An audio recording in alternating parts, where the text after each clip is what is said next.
ဒီနေ့ကတော့မတို့ကရောင်းလို့လောက်ထားတာဖြစ်ပါတယ်ရှင်အဲ့ဒါလေးကိုစာတင်ပြီး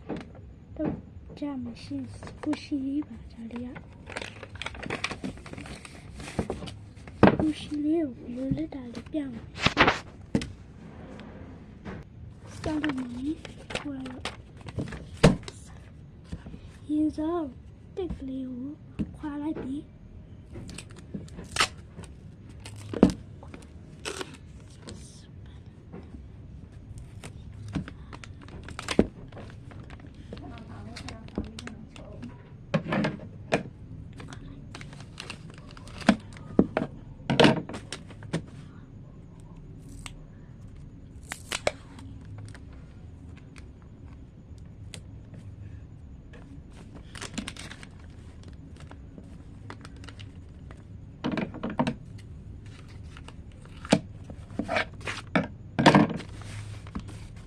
ခွာလိုက်ပါပြီ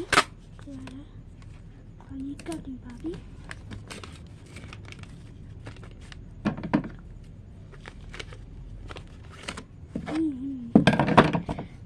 ပြီးရဲ့ကိုလုံးထောက်နေတိုင်းပါရှင်ကိုထောက်နေပါကိုထောက်နေပါ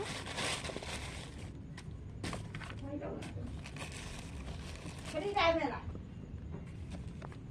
ဒါလေးရကို နောက်မှလည်းမျိုးရှိအောင်သမီး ဒါလေးရကိုထောက်နေပါ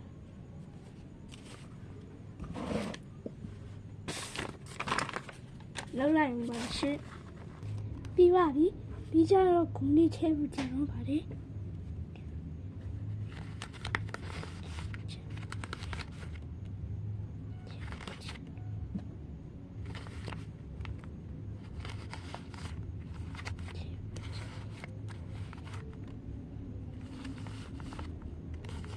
ဒါလေးကိုနည်းနည်းလေးထည့်ပါမယ်ရှင် ဒီချင်းမကလာပြီးအဲ့ဒါလား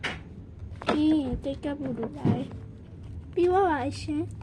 နှိမ့်လို့ရပါပြီနှိမ့်လို့ရပါပြီအဲ့ဆိုရင်အားလုံးချင်း thank you ပါနောက်နေ့ကျမှဆက်တွေ့ပါမယ်